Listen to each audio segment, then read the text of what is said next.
LemmeModerateThatCaucus is a Tanraj and Sanya Tahir production. And welcome to LemmeModerateThatCaucus with Tanraj and Sanya Tahir.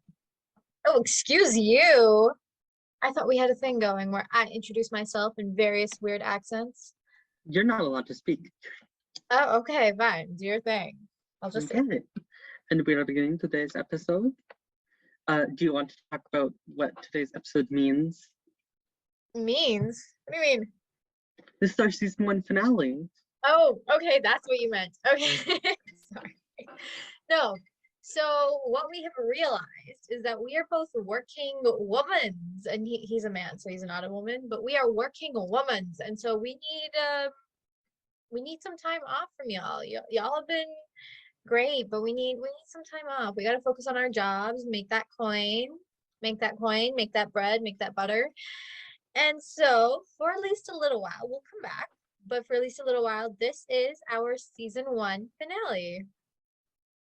Yeah, and we have a very special season 1 finale. We began with Harry Potter, one of the most known current works of fiction, and we're going to end it with something that's a little bit less known. But much better. It's much better, and it's animation. It is a Kipo and the Age of the Wonderbeasts by Netflix, or on Netflix. By Netflix. Is it by Netflix? It might be. It was produced by Netflix, but it has like other people who actually made it. Yeah, that's fair. Yeah, it's basically, I guess the premise of the show is that at some point. Can I give a story? Can I give a story first? Go for it. Okay, so I began this show at the beginning of quarantine, and one of the first I first put it on when I was making a Dutch baby, which, if you don't know, is a type of pancake baked in the oven. And it's also referenced in the show Bob Burgers with a very funny joke where someone asks what the difference between a Dutch baby and an American baby is, and they say about $30,000. You understand, because the Netherlands has health insurance. So yeah. And yeah, and then I started watching it. I was like, this is pretty good. And basically, do you want to explain the plot, or should I? Well, I can explain it. I may not do a good job. Let's see. So as far as I can understand, there's been some kind of radio that I don't know if they ever really explained it, but my assumption was that there was some kind of radioactive situation that happened, or radiation situation that happened. And basically all of the animals were affected in that they gained new powers, so to speak, or they evolved, they mutated. A lot of them could start speaking, some couldn't, some were very dangerous, and basically the world as we know it today doesn't exist anymore, and humans mostly exist underground.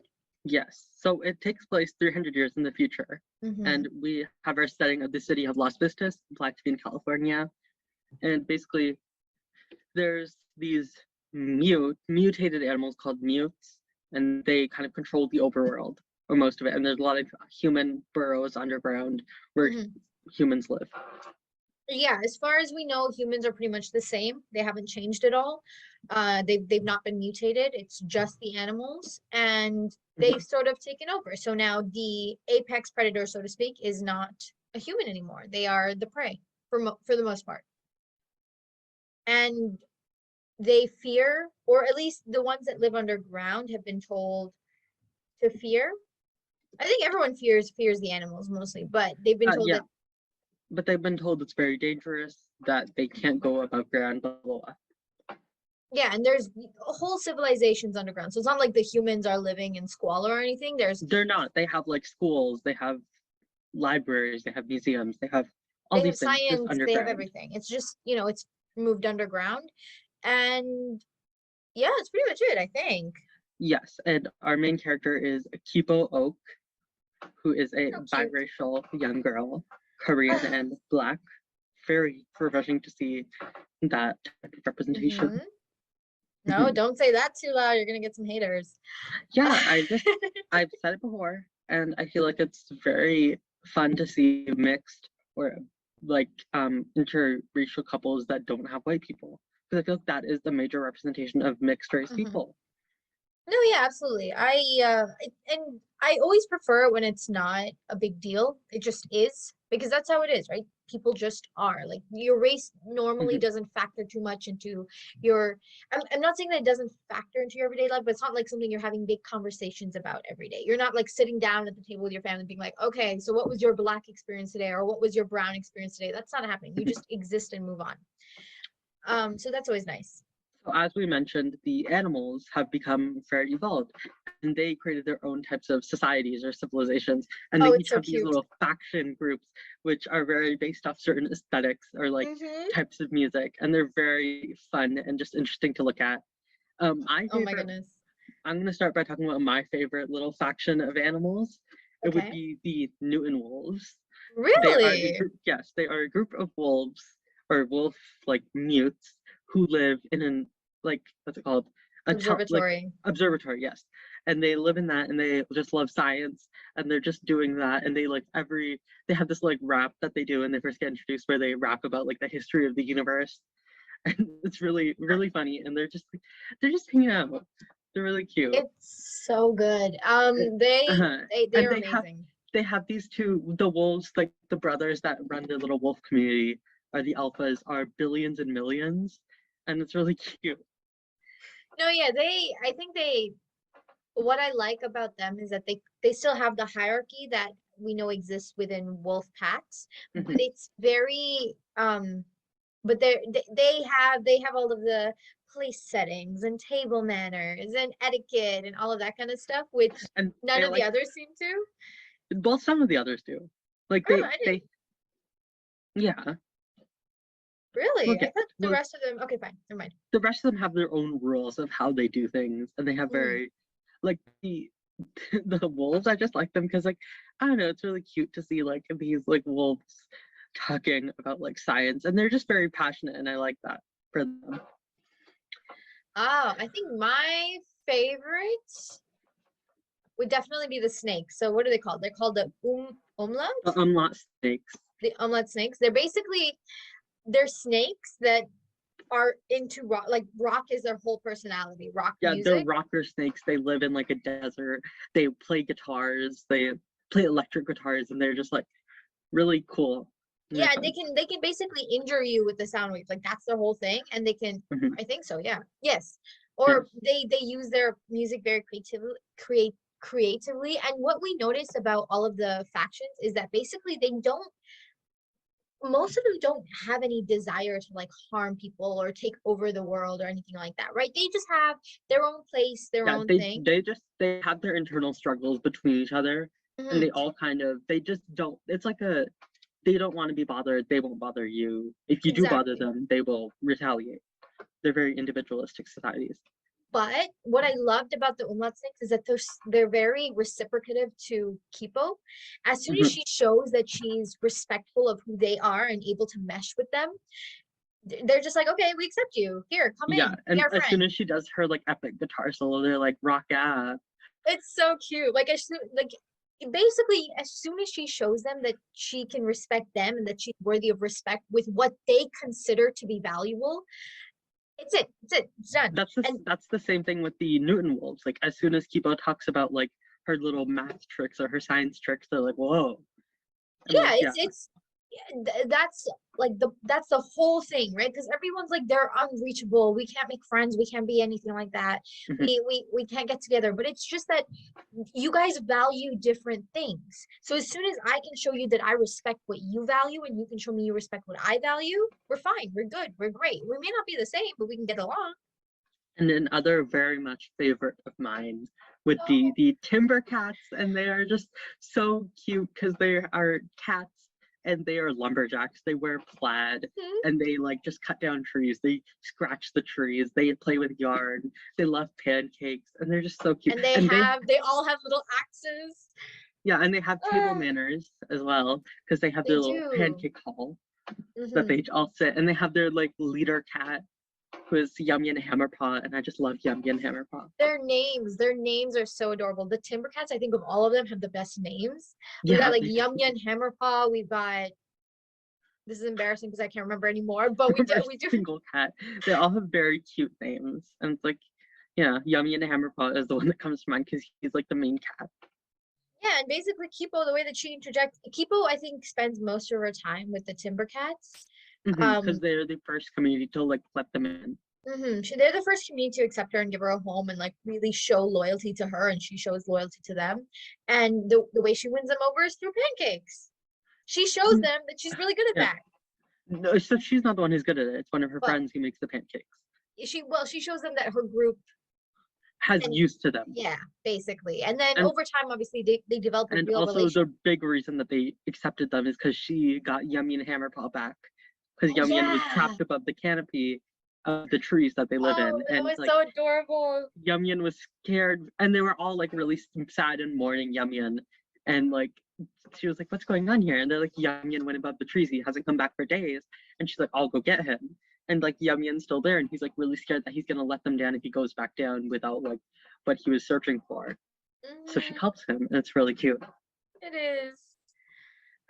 And then we have, who else do we have? We've got, the fitness raccoons. I love them. They were so fun.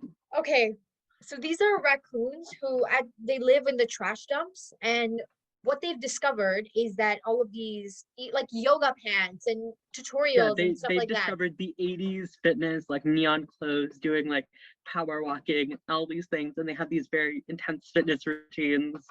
And they're basically jock soccer moms. That's what they are. Yeah, except they're all really nice to each other and all really hype each other up. Like there's this one, and they're all named after like trash that they find. So they all have like names like Yogurt Cap or something like that. And there's this one that's really buff, but he's just really like hyping everyone up. He's like, "Yeah, you can do it." It's really cute. They are so adorable. They honestly, because I think that because they're very territorial. As far as I could remember, like don't touch their things, don't break their things, don't enter without permission. I feel like they were very communal. They allowed sharing. Yeah, but not with outsiders. Not with outsiders, but within themselves, they were very sharing. And the best thing about them, that despite being so strong and being very athletic, they were bashful. They were scared of like this bird that was attacking them. That was their main fear. They were very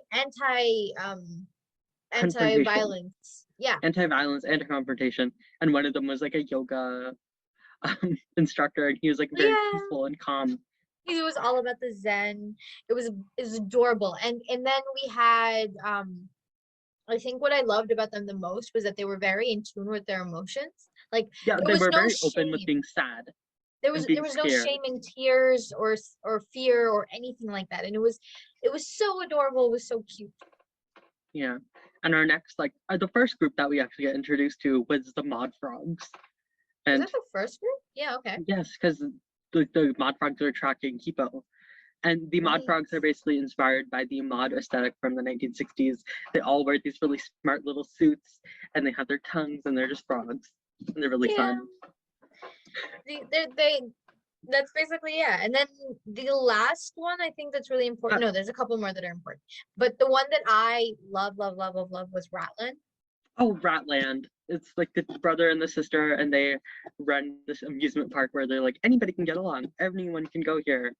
There's like the sanctity of Ratland, like no attacking others, just having fun. Yeah, and that's what I think where you see it a lot, where there's so much respect for each other's territories. Like if you enter someone's territory, you abide by those rules. You may not like those rules, but you abide by them, no questions asked. Right? Like with the Ratland thing, like all the mutes that went there, they were accepting of those rules. Even the humans that went there, they were accepting of those rules. Because honestly speaking, they were two rats. They could have been taken on by any of the other communities and would have lost. But it was just about like the basic respect of, okay, fine, this is your place, your rules. I've come here. I'll respect. I'll abide by them, which is always really nice. And another favorite of mine would be the Chevre sisters. Bro, they were so weird. They were so fun. They were basically like these lactomancy witches, and lactomancy is the act of predicting the future using cheese. And that's not an actual word. It is. There's a word for that particular kind of. Yes, because there was a history of predicting the future with cheese curd. There is. Yes. I'm gonna need people a second. believe that you could predict the future with anything. And the Shepherd sisters basically make cheese out of their milk, and they predict they can tell the future in the cheese, and they are very like spiritual, and they're just these old like goat ladies who are blind, and they just like have But fun with they the cheese. did. I feel like they did predict the future They with did the predict cheese. the Yeah. future with the cheese. That was their power. They could, Right. Okay. Fair their enough. milk made magical cheese, and apparently it tastes really good. Uh-huh. Yeah, Yeah, it was also kind of hallucinatory, no? It was yeah, and they this was also like a did this. hallucinogen. They also did this like kind of kung what's it called, Karate Kid like training montage with the cheese when they were training people how to use their powers. Like they were like, you have to boil the curd, and like she would get burnt, and they would shoot spices in her eyes or whatever, and she had to learn like how to use her powers to protect herself. This Yeah. whole montage. Yeah, basically Kipo's a mute in of herself, which she figures out throughout, I believe, the first season Yeah. of the show. Her parents experimented on her. Which is fine, I guess. They experimented on themselves too, so. Yeah, I mean, I don't know what the ethical boundaries of that were, but like it worked out okay for her, so she's fine. Basically she can turn into a, what was it? A cheetah? A jaguar. A jaguar, that's right. And it has like 6 tails, like 12 arms. Yeah, just very this giant powerful jaguar. She's like this giant animagus. And she's yeah. just epic. And it starts off where, because she didn't know she could do it, she does it accidentally and is afraid that her friends are gonna not accept her for this because her friends are really like not mute friendly at the time. Or one of her friends is not mute friendly. Yeah, one of her friends is definitely not mute friendly, which we'll get to. But what happens is that she learns that she can go in and out as she pleases, and she can go in and out with specific parts of it, like only the ears or only the arms or stuff like that, right? As it's useful to her, which is so cool. Yes, and the last group on our list is actually 2 groups technically. They are introduced as the Baroque apes, the lackeys of Scarlemagne, and they are basically just these apes, and they have this very Baroque French aesthetic where they wear powdered makeup and suits, and they like dance to Baroque makeup, to Baroque music. I didn't think that was their choice though. I thought that was it what wasn't. They were forced to do it. Yeah. But that was their aesthetic that we were introduced with, which we later learned was not their choice. And the original aesthetic was goth. They were the goth apes, and they wore black makeup. Yeah, remember? No, I didn't. In the ending scene, like when everything is like back to normal, they are wearing like goth makeup, and they're like, it's like an orangutan wearing black makeup, and yeah, it's really funny. I love that so much. Oh, I love that so much. Okay. All right. So those are basically all of the main groups that were actually no, there were a couple more, but I don't know that I remember. There was the dubstep bees, the humming bombers, which were hummingbirds who had bombs and bomber jackets. And then what were some of the others? I think that was the main groups. Yeah, also there was the K-pop narwhals. The K-pop narwhals. They were my favorite. They were my favorite. There was the otters, which were theater otters. Right. Yeah. But I thought that was just a theater group rather than a. But they were a group of otters who did theater. Fair enough. Okay, fair enough. And all the rest were just groups of animals doing similar things, and they called themselves the otters. They did theater. They were so cute.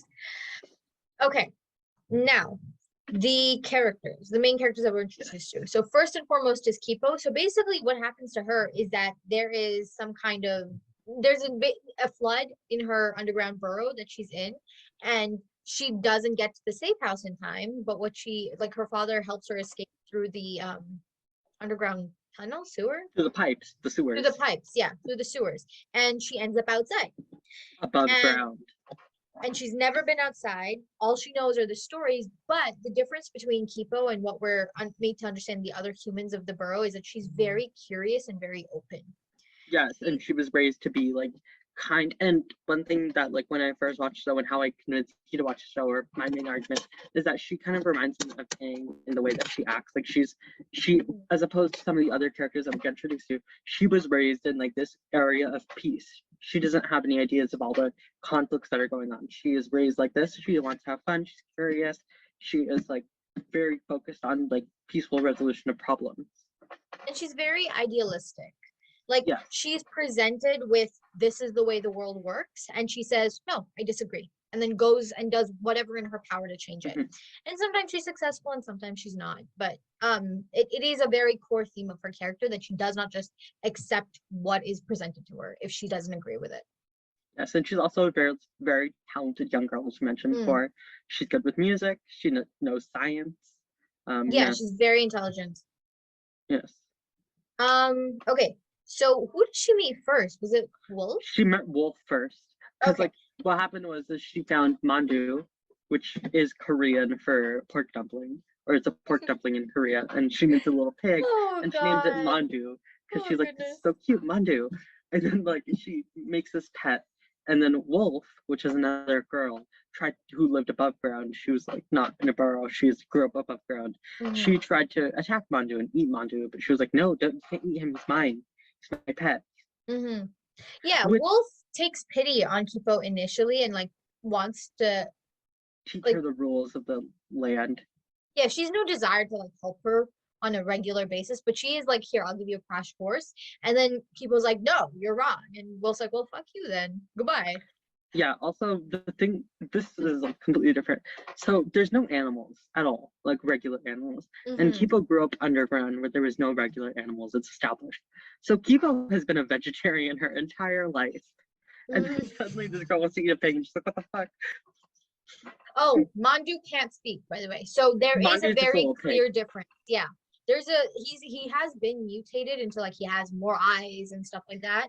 But there are animals that can speak and animals that can't speak. And so it's sort of understood that the ones who can speak are just more intelligent, like their brains are more developed than the others. And there does seem to be just like one tongue. There's not like multiple languages. Well, the dubstep bees don't speak, they just dance, and like real bees, they just dance. Yeah, And so dubstep is their language. but yeah, they're not considered. I don't think they're considered to Yeah, be on the they same are. level. I feel like they are considered to be on the same level. Really? Yeah, I thought they because were more Mandu level then. no, because they Even were wolves. respected by everyone. Everyone's like, yeah, the dubstep bees, and they have their queen, and they have this obvious hierarchy, and they just have a different way of communicating. Fair enough. Okay, fair enough, fair enough. Um, okay, yeah. So sorry, we never actually introduced who Wolf is. Wolf is a girl, a little girl. She's what, 13 maybe, 12? Same I age don't as know. Kipo.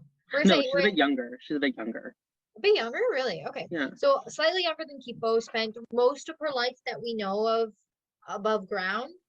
And so basically, since the moment she can remember existing, she's lived above ground. So she's had to deal with the actual threats that creatures pose to her and the very real fact that nobody likes humans and will go like will not like there is no sanctuary for humans above ground. And she the reason that she's called Wolf, or that she like we can see that she's a wolf girl, so to speak, is that she has a wolf pelt that she uses, which signifies that she has killed this wolf, is the assumption, or at least found a dead wolf and stripped it of its pelt. Yeah, we later learn her backstory, and we might as well explain it now. Yeah. Yes, basically, when she was a young girl, she was taken in by a wolf family, and she was kind of quote unquote welcomed into their pack. She made friends with the wolf children. And these wolves were not mutant wolves. They were kind of giving like suburban mom and dad wolf type vibes. They wore pink and they dressed very proper. And they had these kind of like very kind of posh American accents with oh yes, Deirdre, we're going to play golf or whatever, that kind of vibe. And she's raised into this wolf family. And then there is a sudden turn of events when these wolves are going to go on their first hunt. And the wolf parents are like, your prey has been very close to you, to speaking to the wolf children. And she's like, you will be hunting the child, the human. Yeah. And obviously, Wolf herself, she's loved this family. She's accepted them as her own parents and siblings. She's done her best to fit in, and she's also adapt. trained alongside them. She has like played with them. She's done their exercise. She's participated in their way of life.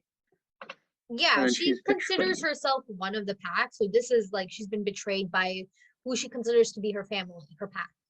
And actually it's so sad because she was very, very close to one of the children specifically.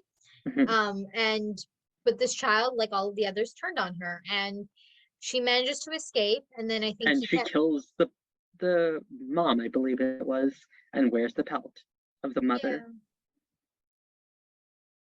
She does. Yeah, she does. She wears her, Sad. the one who raised her's pelt. And she sort of uses that as like a reminder that there is no way that she can ever trust a mute. There are no mutes that will stand up for her or with her or by her. That's it. And so that's the belief system that she walks into when she encounters Kipo. That she has when she encounters Kipo. And so Kipo is all idealism and let's make friends. And, I'm going to trust anything that walks and tells me I can trust them. And Wolf is like, what the fuck is wrong with you? They will kill you every chance they get. Yes. It's a very fun foil system that they have going on there. And eventually in their little very close friend group, they meet Benson and Dave, who are a kind of perfect example of what Kipo sees for the future. It is a young boy about Kipo's age with Dave, a bug mute, who's intelligent and he speaks and he does all these things, and they are best friends. It's actually really, really interesting because it's not even just that they're friends.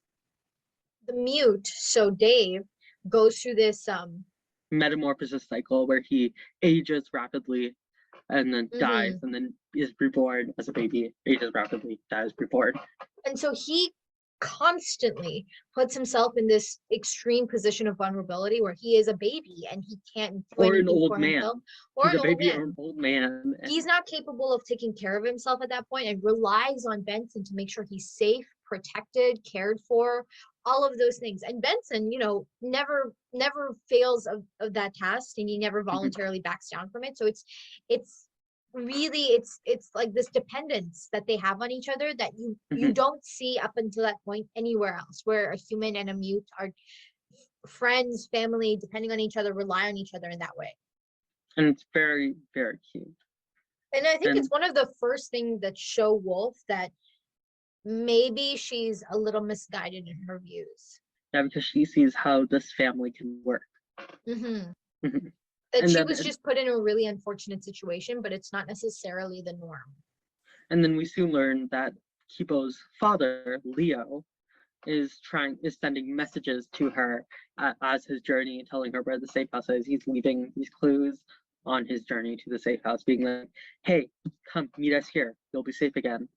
And yeah, they basically decide to help her out because Benson and Wolf are like, this girl is not going to survive here on her own. And I feel like Benson also has the quote unquote ulterior motive of like, because Kipo's like, oh yeah, we have all this music that you can listen to in the burrows, and he loves music, and he's like, yeah, I want to do that. I want to go there.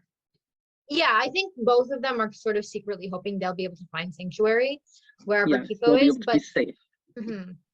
Because they're children, that they're on their own. We never know anything about their parents or anything like that, so we have to assume we do learn about Benson and Dave's meeting story.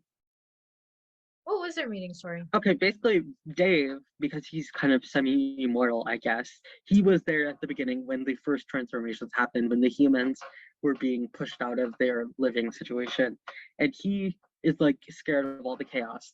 And he finds a portable handheld fan, like a little electric fan, and he's like, this is mine now. And then this human, this redhead, steals it from him, and it becomes a war between this faction of humans and this group of bugs that are all named Dave, and they're all like immortal.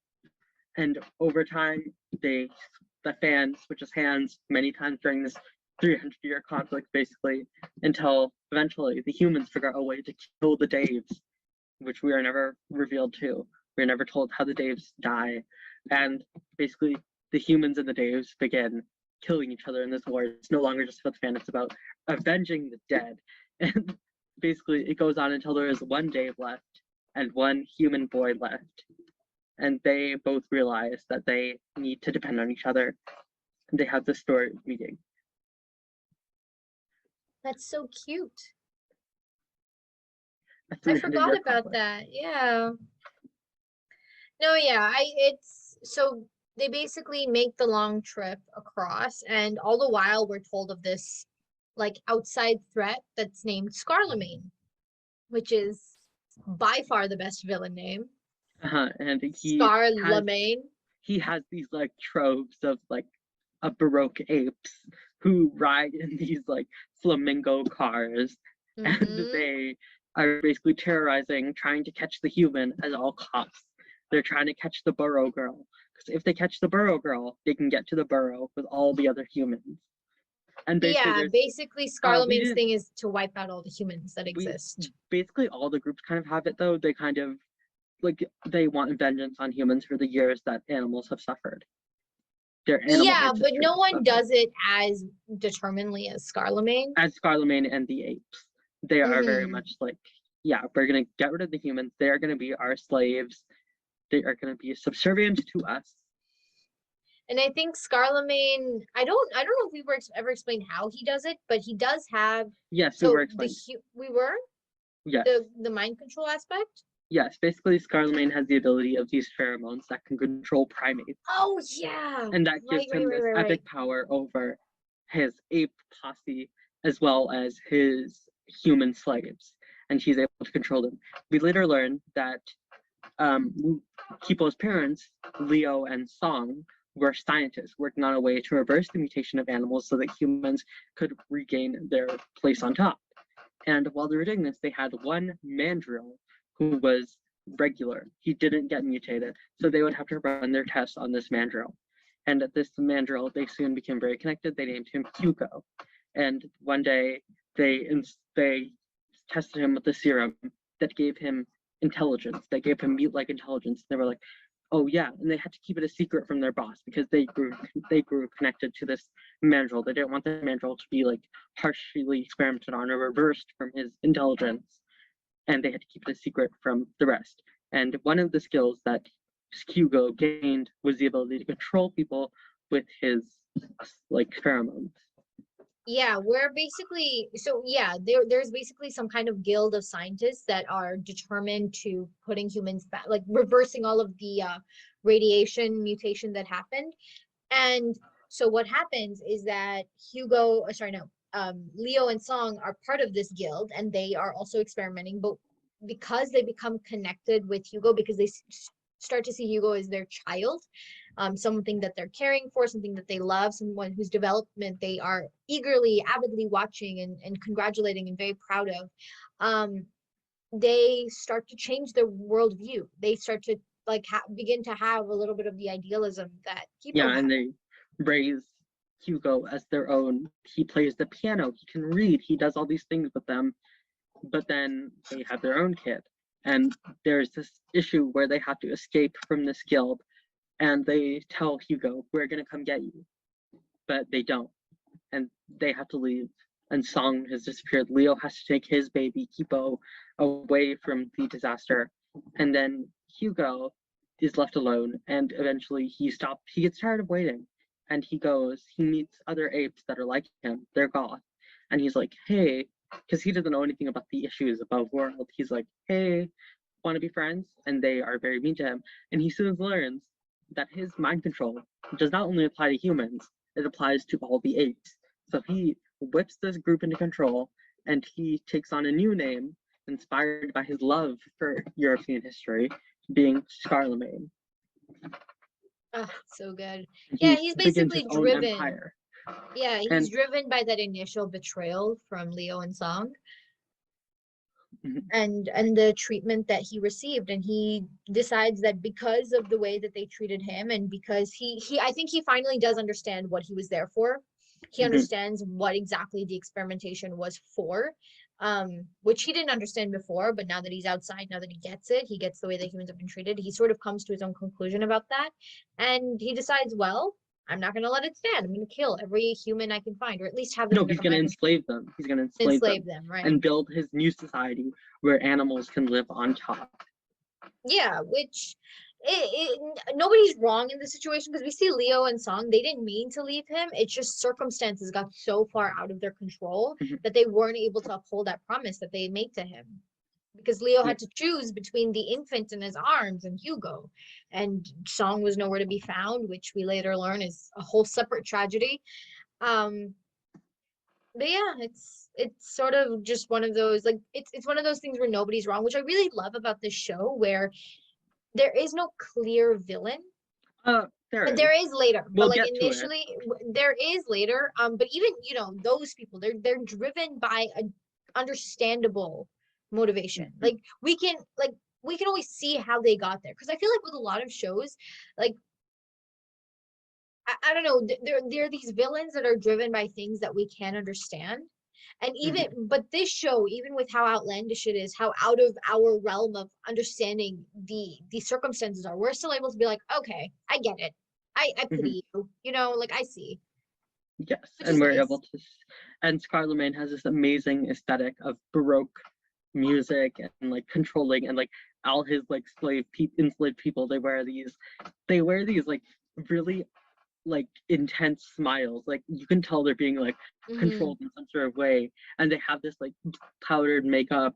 They are the French royalty. They have powdered wigs. They're wearing red coats and blue pants, and they sing this like opera that is like so like intense, and it's like you can tell they're being controlled by the way that they are dancing, the way that they're singing, and the way that they are moving so unnaturally while Scarlet Lemaine plays the piano. And it's, I don't know, it's such a, that scene was so amazing with Scarlet Lemaine playing the piano or the harpsichord actually. It gives me very Louis the 14th vibes. Yeah, that's because that's the entire thing that he's inspired by. He's inspired by the French royalty. He's inspired by the Sun King and this like kind of gilded glamour.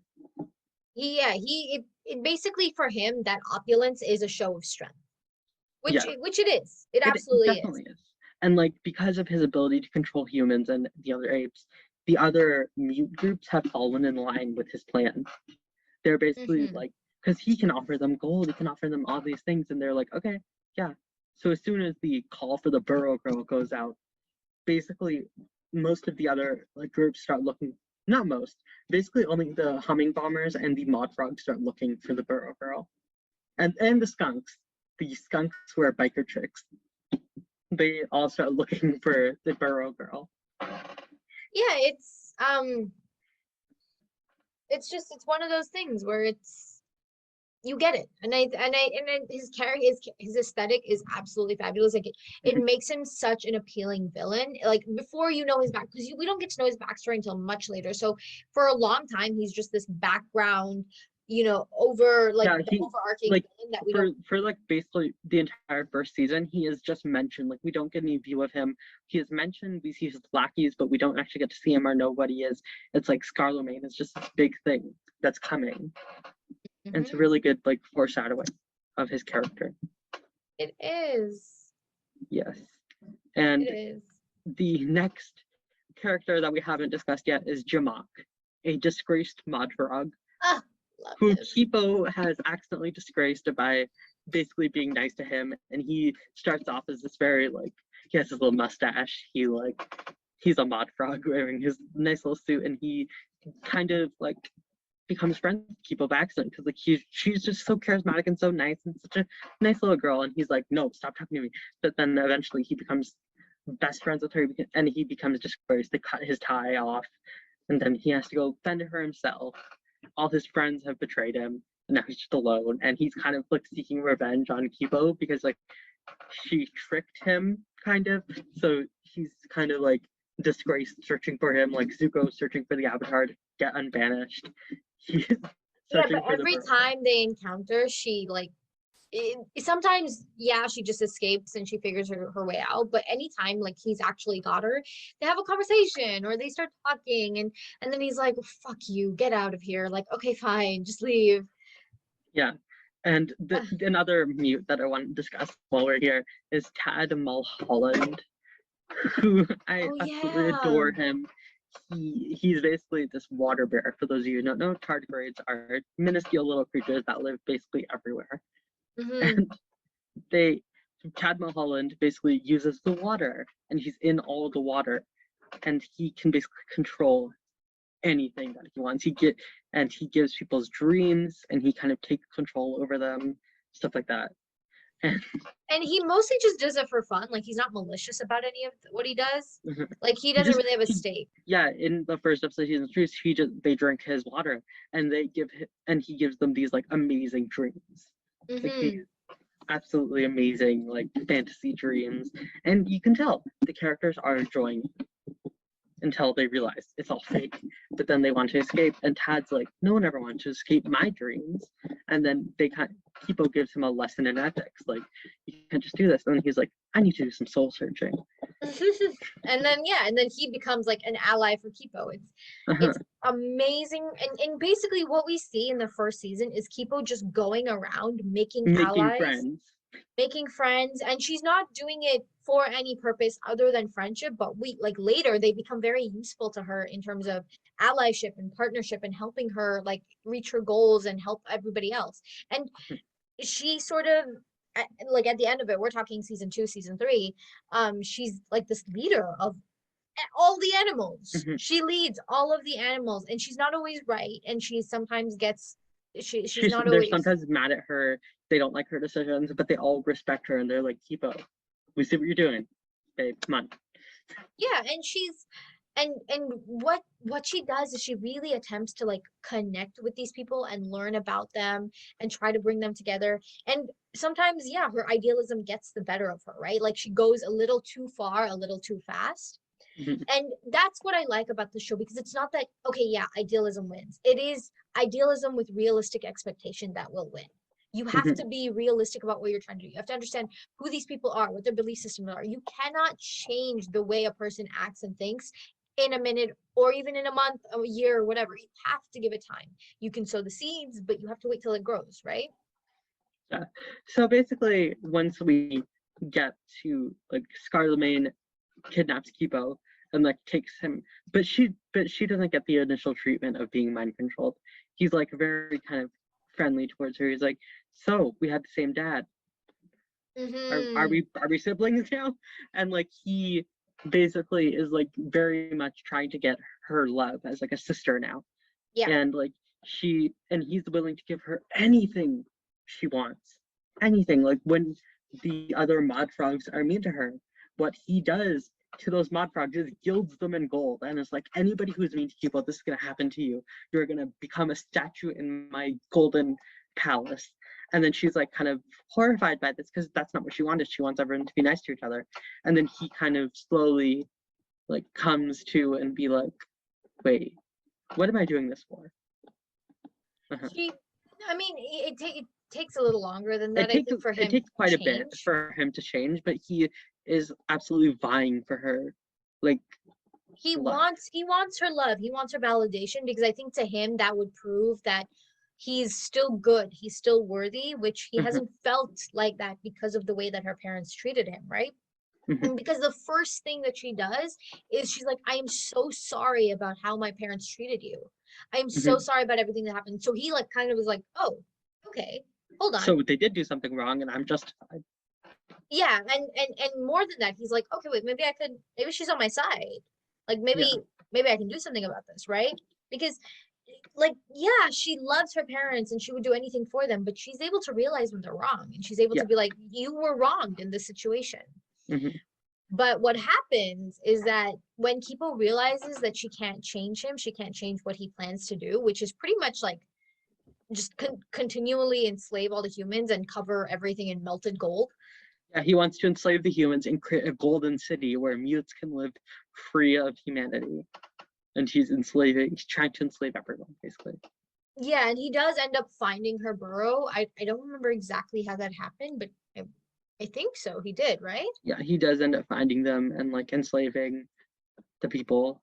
And and so when she realizes that she can't change him, she does end up having to fight him, which is very sad, because that involves her betraying him, and for him to like take a 180 from any possible progress that he made. Like, he just regresses all the way back, and honestly becomes worse, because now he's like, I tried to trust someone, even after everything that happened. I tried to trust you, and you betrayed me again. Like, there is nothing for me with humans. So what happens is they win. Kipo and her friends and father and everyone, they win and they put Scarlett in a cage and they have Not him. in a cage, in a glass box. Well, yeah, in a glass box. In a glass box, and he is kept in Timbercat Village. And he absolutely hates it in Timbercat Village because Timbercats are very down to earth, and he's not. Yeah, they don't like him. Like no, not like the mutes don't agree with this decision for Kipo. They don't agree with. They want him dead. They want him to pay for his crimes, for his lordship over them. But she's like, no, everyone has a good side. Because while, like, I don't think we talked about this but while Scarlett was trying to do this for the mutes didn't want an overlord. That's not something they wanted. They didn't want someone who would basically have complete control of them and have this giant army of mind-controlled humans. They didn't want that. They wanted to have their own groups. They wanted to have this individualist kind of lifestyle where they could have their own cultures and not have this other Baroque culture superimposed onto them. And also, they were all scared of him. Yeah, because they knew what he could do. Yeah, because he's the only one with this massive army. All the rest of them are just themselves, and they're like small little groups of like 100 to 200 people, or something like that. So yeah, they don't agree with this decision, but Kipo makes like an impassioned speech about like, we got to treat him well. We gotta be better than him, blah, blah, blah. We have to treat him the way that we would want each other to be treated, all that kind of stuff. She makes this big impassioned speech, and they still don't agree with her, but they respect her enough to be like, okay, fine, we can let you have this. And he fucking hates the Timbercats because they just feed him pancakes, and he's like, oh my god, this is horrible.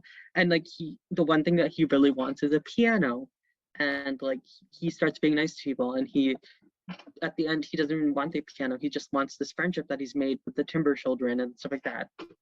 Yeah, he basically what happens is he makes this deal with Kipo about how he can be let out of his cage to help her with something for the but if he does anything, because she basically can turn into this giant jaguar, so he doesn't really pose a threat for her anymore.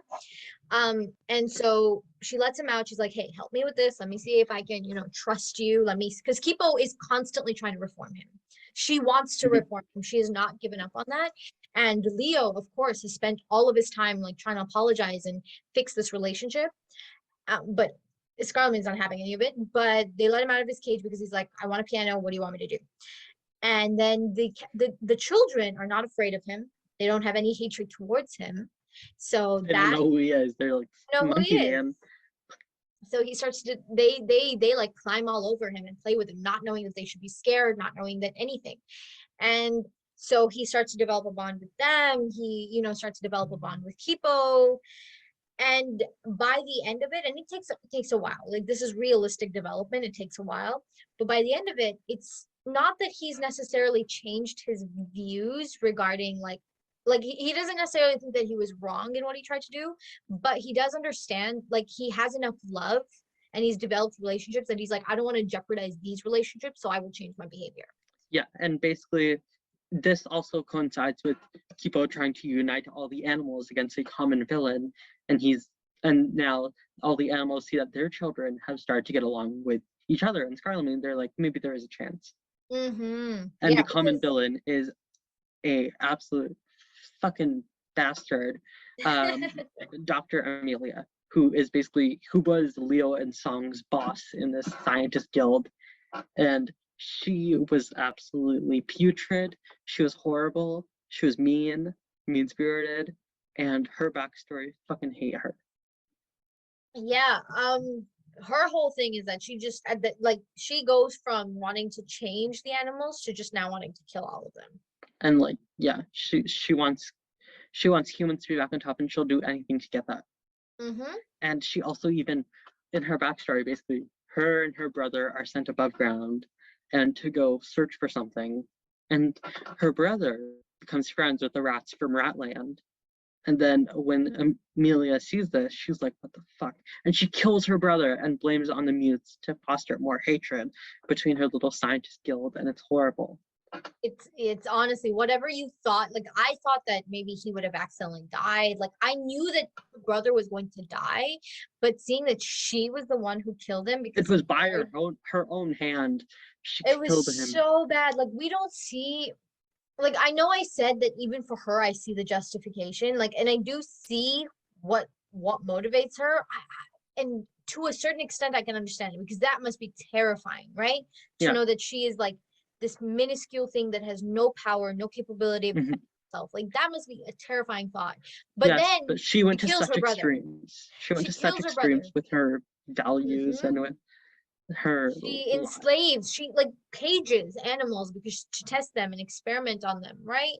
Like the Mhm. hummingbirds, one of the hummingbird people, like not people, the one of their, I forget the name of the thing, but the humming bombers. one of the humming bombers, she takes them, she cages them, she starts experimenting, she starts testing, like she tortures them. Yeah, she basically during her like villain arc, she begins capturing these mutes that are just trying to be friendly. Like she captures one of the K-pop narwhals, and like she begins like doing all these experiments. She captured Jamak at one point, and like Yeah, and she yeah, basically has like a whole host of people who she's brainwashed and who have nothing to combat her. Like they don't have it's any like knowledge to combat her points, right? They don't because have any they're way not to argue scientists. against her. They just follow her blindly. Yeah, and they don't And have any exposure to the animals at all, so they're not able to yeah, be like, okay, they're not yeah, actually evil. they just have the prior burrow knowledge of like animals bad, and then Hmm. like what's his face? Amelia's like, I can get us back on top, and they're like, yeah, let's do that. Yeah, she's like, I can keep you safe, I can keep your kids safe, like it's a whole thing, and then they're like, okay, fine, that works for me. And 1 second.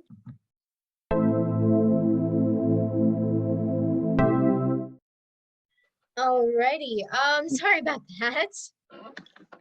Had to grab a charger. Mm-hmm. My bad. That's on me for being unprofessional, but it's okay. This is season finale. We're allowed a little hiccup here and there. We're allowed. Anyway, where were we? Yeah, and basically Dr. Amelia has this thing where she's trying to develop a cure for the animals. Mhm. But using Kipo's blood, she's trying to develop a cure. And yeah, it becomes this giant thing where she's doing all these experiments, and like Kipo and her friends are trying to free these mutes, and the mutes are trying to protect themselves. They're trying to fortify Timbercat Village in order to protect everyone. And yeah, and it comes to this beautiful culmination where like Kipo's like, we can still do peaceful resolution. All the humans have basically abandoned Dr. Amelia, and she's about to do this like Kipo's trying to do this prom type situation to get everyone together to like show we're not so different after all. We can dance, we can have fun, we can like do all these things together.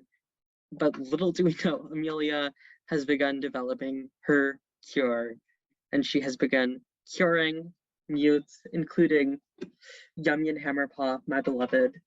And that It was was so so sad. no, because she cured like and the scene where they're all like mourning their brethren. Like one of the Bratland rats gets transformed back, and you can see like the other rat trying to feed the rat Cheetos and being like, "No, you love these. What are you doing?" And it's like, and the billions, and one of the billions gets transformed, and he's like taking off his like suit and like his lab coat, and the other brother's like, "No, brother, what are you doing running around naked? Like this isn't you." And like all the Timbercats are mourning their lost leader, and it's very sad. Yeah. Yeah, it's pretty much like the closest thing that we get to death in this PG thing, and it's Oh, we also get the murder of the brother, but still. well, yeah, that wasn't like concerning characters that we care about, that's the closest thing that we get to that, and it's a very real threat because Mhm. personality gets stripped, you know, who you were Their gets stripped. intelligence, they're stripped of their intelligence, they're basically their autonomy, they are taken away from that. Right, and yeah, so it's, you are essentially losing the person, everything that Mhm. made that person a person, you're losing it, or the animal, that animal, they're losing it. And Mhm. it's incredibly like sad, and I think that's what finally has Kipo switching, because Mhm. up until like Kipo spends, in my opinion, way too long trying to have a peaceful resolution with Amelia. Like it's And then like she realizes Amelia is not gonna try to do this peacefully. We need to fight. yeah, and it's basically, and it's not that they're on her necessarily, but had she decided to take action sooner, there is a possibility that she could have prevented, like Yeah. those deaths could have been prevented. And we're obviously like, she is, it's not her fault, right? It's Yeah. Amelia's fault entirely, but it's just that that simple truth is there, that Had she decided to drop her ideals a little sooner, and of course she couldn't because that's who she is as a person, it would be against her character to do those things. Those deaths could have been prevented. And that's what I love about the show, right? Because it's like, yeah, plain old idealism, like you saying you want to change the world and fix poverty and cure world hunger and all that shit. That doesn't work. You have to do it. You have to come at it with a realistic understanding of who you're dealing with.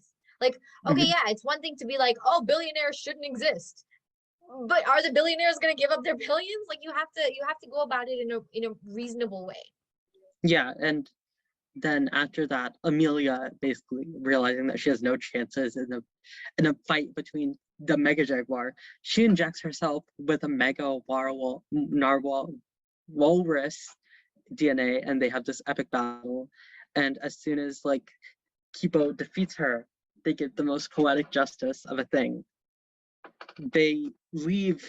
They basically throw her into this abandoned thing with another mute called Fungus, and he is a mutated mushroom who is just a child obsessed with having fun, and he will do that at any length. He will play games with people. He will do all that, and she is basically tortured forever to be with this lovable little scamp who just wants to have fun with her, but she hates it.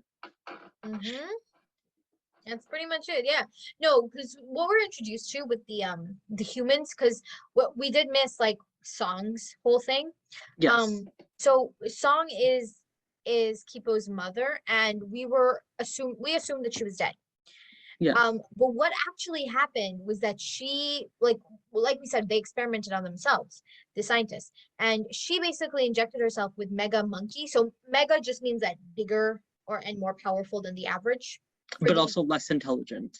And yes, to a certain degree, less intelligent. They're not all the way there, but it's like a middle ground kind of situation. They're like the regular megas, like the ones that aren't half human, are basically like regular animals, but they're huge. They have like the tendencies of regular animals. They have the tendencies of regular animals to be like protective of their young, stuff like that. It's not like intelligence. But the mega humans, once they stay in their mega form too long, they start to become just regular megas. And that's what happened to Song. Yeah, she basically got transformed into a mega monkey and then was caged and enslaved. So what they had, I think this was Amelia, right? Yeah, it was. Amelia had a collar with Scarlemagne's pheromones that controlled Song and used her as a weapon. When she was being controlled, she had no idea what she was doing. And the problem is that Song didn't receive any kind of training and didn't even know that she was capable of this. So she didn't know how to turn back. Now, Kipo was given training by the Chevre sisters. So she like had the smaller trainings of, okay, ears back and forth, hands back and forth, before she went into an animal back and forth, because that was always her biggest fear. Like, what if I can't come back from this? Right? But she learned how to do it. She learned how to still have Kipo as her personality in the jaguar form. So she wasn't just mindlessly doing things. Which we don't see any of, like, she's like the only one of her kind as far as we know. And Song didn't have that because she didn't get any training and any opportunity to explore who she was. So once she returned to human, it was just, okay, we're not going back there. We're not experimenting with this anymore, because she spent like 13, 14 years in that mega monkey body doing horrible things. So for her, that was a traumatic experience. But for Amelia, that was the same thing. She just injected herself with this DNA with no understanding of how to maintain control. And she immediately became this giant walrus monster woman, and she was just focused on fighting, and eventually she started to lose herself. There's like kind of thing that they did with like a visual analogy while their human selves were like in this water thing, and eventually like Kipo's water is nice and calm, and like she's controlling it, but Amelia's water starts to like cover her face, and she's like completely being engulfed by the mega walrus that she's becoming. Yeah, because like the obviously, right, if you're transforming to a completely different being, you have to know what you're doing. You can't just randomly do things. And Amelia was too, and obviously Amelia is not stupid. She's a scientist. She knew all of this information. She knew that it was a dangerous thing to be doing to herself, but she was so wrapped up in her rage and her anger and her need and her desperation to like prove that she was right, that there was nothing for it. She She did what she And had to do. also, in the culmination of this battle, we have a death, one of the saddest in the series. Scarlemagne sacrifices himself to save Kipo, and his like final couple words were like, "Call me Hugo," which was the name he was given by Leo and Song. And yeah. Yeah, it was, I think, because Hugo's reformation took a while in that we didn't have a lot of time. Yeah, that was the culmination of him sacrificing himself for this like sibling relationship, and like sacrificing himself to stop Amelia. And yeah, and also one of the funny things during his like kind of restoration, or like what's it called, redemption, is his relationship with Wolf, because he hates humans, Wolf hates mutes, and they end up going on a mission together, and they kidnap one of like Amelia's things, like her lackeys. And what happens is like Charlemagne's like, I can use my pheromones to control her, and like Wolf is like, no, people wouldn't want that. We're not going to do that. So they make pancakes, and they are like the scene where it's like, these pancakes are really good. If you told us what we want, we would give you some. And that's the funniest thing that happens in that like in those final moments. Yeah, it's Wolf and Scarlemagne are so adorable in that they love Kipo and they respect Kipo and they respect what she's about, but they have no idea how to get there. Yeah, they because they both don't have the ethics that she does. They're just trying their best to like do things like Kipo would, but they don't know how to do that. And the best part is that Kipo doesn't expect them to. Yeah. Right? Kipo has no expectations of them like walking around the world existing the way that she would. And it's one of those things where Kipo's like, I know exactly who you are. I know exactly what you like, what your line is. I know that that's not my line, but I respect you. I respect that you like have changed enough where you would never do anything I couldn't live with. You would never do anything in my name that I couldn't live with. But up until that, hey, playing ground is yours. Deal with this interaction the way that you want to. But they respect her so much that they're like, no, we need to do this exactly the way that she would. It's like, what would Jesus do? Yeah, and Jesus is like, do it the way that you want to do it. Like, and it's like a whole, it's honestly that those relationships that Kipo builds where she is so accepting, but they're like, we don't understand how you're doing this. We do not understand how you accept us. We don't understand how you exist the way that you do. We don't understand any of it, but we want to get there so bad. And it's adorable. Yeah. Oh, and Benson gets a love interest. Yes, Benson gets a love interest from Kipo's community. His name is Troy. They're adorable. They're so adorable. And then at the end, okay, so what they we go get, to prom together. Yes, and then after the whole resolution is solved, after Amelia is taken care of, after and there's Hugo like this is entire like 10 years later thing. It's yeah, like all the mutes and the humans are living together. The Chevre sisters have a fortune telling shop. The like Leo and Song, as well as the remaining billion, run this kind of science center where they teach, and it's like everyone's kind of entered a new era where everyone can work together. Yeah, Benson and Troy have like a cafe. It's adorable. It's so good. And they have this final scene where they get together to mourn the loss of Hugo, who has a statue in the middle of their new gold town. statue. A gold statue as their reminder of him, of his failings as well as his successes and his sacrifice. Oh, and by the way, Kipo, like 5 years later, 10 years later, she's hot. Child.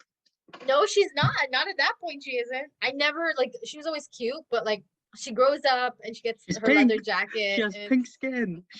She's adorable. Also, she's a pink jaguar, so it's like Pink Panther but pink jaguar. So yeah. Yes. And and what I love about Kipo's thing is I'm digressing. Like I'm segueing very badly. But what I love about Kipo's Jaguar thing is that she starts off kind of small, like regular Jaguar size. And then as she gains more control over power, as she gains more ability, more confidence, she gets to power up until she's like, this giant ass Jaguar. Can I just say, I love that so much. It's great. Yeah, I think that's everything. Yeah, that's basically everything. Yeah, it's everything. It's a very good show in that it very subtly is like, we're like this, humans, we're kind of like this. You see Scarlett up there, you see Amelia up there, they're kind of exactly who you are. But it's very subtle. It's very subtle, which I always love when a show is like trying to teach you something and slap you in the face, but subtly. And Kipo is an adorable. There is a line to walk with a character who has that kind of idealism. There's a line to walk where it's like, okay, I get it. This character's fine. I like this character, and this character's annoying as fuck and has no concept of reality. And it's a very thin line to walk. And they walk it well. They do, the writers, but more than that, what they do is they allow her to cross that line, and then the show is like, that was wrong. We get to be like, that was not the way to handle the situation. Pure, like, and I've said this like 3 times now, but just I love that concept of idealism doesn't always win. Community. Okay, you said this as well. You said how like the kids started to play together, like the snakes and the timber cats and everything. Yeah, I thought that was adorable, because as the adults, like, we're developing these sort of fragile relationships, the kids were like, they were just like, we want a playmate, we want someone to play with. And they were like the snakes and the wolves and everyone, they were just getting together, and it was the most adorable thing in the world. Also, Kipo getting her mom back, beautiful. Yeah, she was so scared to lose her mom again. So when they did their first mission together, it was like a thing, and like Kipo didn't trust her mom to like do anything. And Kipo's mom wanted so badly to prove herself to Kipo, to be like, I'm useful to you, because she missed so much of Kipo's life. But it was like a 2-way thing, right? Where Kipo's mom was like, I'm so desperate to prove myself to you that I'm going to throw myself into bad situations where I cannot handle myself. Challenge a skunk to a motorcycle race. Which was like, and then Kipo was like, okay, my mom is doing stupid shit. I gotta control this. I gotta like take the reins here. And then when Kipo's mom actually encountered a situation where she was like, I can do this. She actually understood the language of the dubstep bees. She was like, I can handle this. I can do this negotiation. Kipo was like, no, you get back. And then you Kipo get back actually right now. told the queen bee that like your mother's a fucker. Like, yeah. Oh, it was so good. And then the dubstep bees had a dance off. It was very, very good. It was very cute. And I feel like that really culminates our discussion on this show. You should watch it. Good. You should watch it. Even though we thoroughly spoiled it, you should watch it. Just for the sake of we haven't spoiled it enough. Don't worry. You can still get so much enjoyment. The animation style is amazing. The animation, really the music, it's just because each of the kind of groups of like anyone has their specific music or style of music that they follow. And that's really something that gives you a vibe of what everyone is.